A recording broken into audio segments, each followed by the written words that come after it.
औज़ुबिल्लाहिमिनश्शैतानिर्रजीम बिस्मिल्लाहिर्रहमानिर्रहीम। मोअज़्ज़िज़ सामीन कराम, अस्सलाम वालेकुम रहमतुल्लाहि व बरकातुहू। उम्मीद आप खैरियत से होंगे। हमारा आज का मौजू है ख्वाब में हिजड़ा देखना, ख्वाजा सरा देखना, इसकी क्या ताबीर हो सकती है, और ख्वाब में ख़ुद हिजड़ा बने हुए देखना, इसकी क्या ताबीर हो सकती है।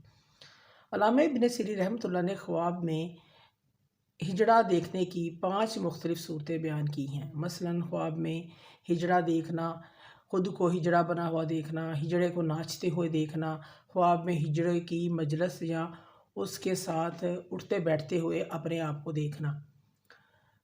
ख्वाब में हिजड़ा देखना, यह ख्वाब साहिब ख्वाब के लिए बुज़दिली की अलामत है, कमज़ोरी से ताबीर रखता है।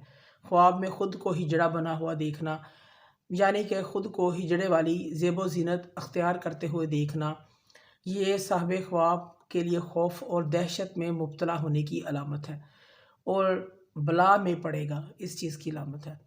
ख्वाब में हिजड़ों वाली शक्ल व सूरत छोड़कर मर्दों जैसी शक्ल अख्तियार करना, यह ख्वाब साहिब ख्वाब के खौफ और बेचारगी ख़त्म करने की अलामत है। ख्वाब में हिजड़ों की मजलिस में बैठना, उनकी सोहबत अख्तियार करना या उनके साथ ज़िंदगी गुजारना, हिजड़ों के साथ साहिब ख्वाब अगर ख्वाब में देखता है, यह ख्वाब साहिब ख्वाब के गुमराह होने की दलील है। ऐसा ख्वाब देखने वाले को अपनी असलाह करनी चाहिए। ख्वाब के अंदर हिजड़े को नाचते हुए देखना, यह ख्वाब साहिब ख्वाब के बुरे कामों में पड़ने और बदनाम होने से ताबीर रखता है, परेशानी और मुसीबत की अलामत है। ऐसा ख्वाब देखने वाले को सदका इस्तिग़फ़ार करना चाहिए। मोअज़्ज़िज़ सामीन कराम, अगर आपको हमारी वीडियो ये पसंद आई है तो इसे ज़्यादा से ज़्यादा सदका जारिया समझ कर लाइक करें और शेयर करें। अल्लाह पाक आपके हामी नासिर हों। जज़ाकल्लाह।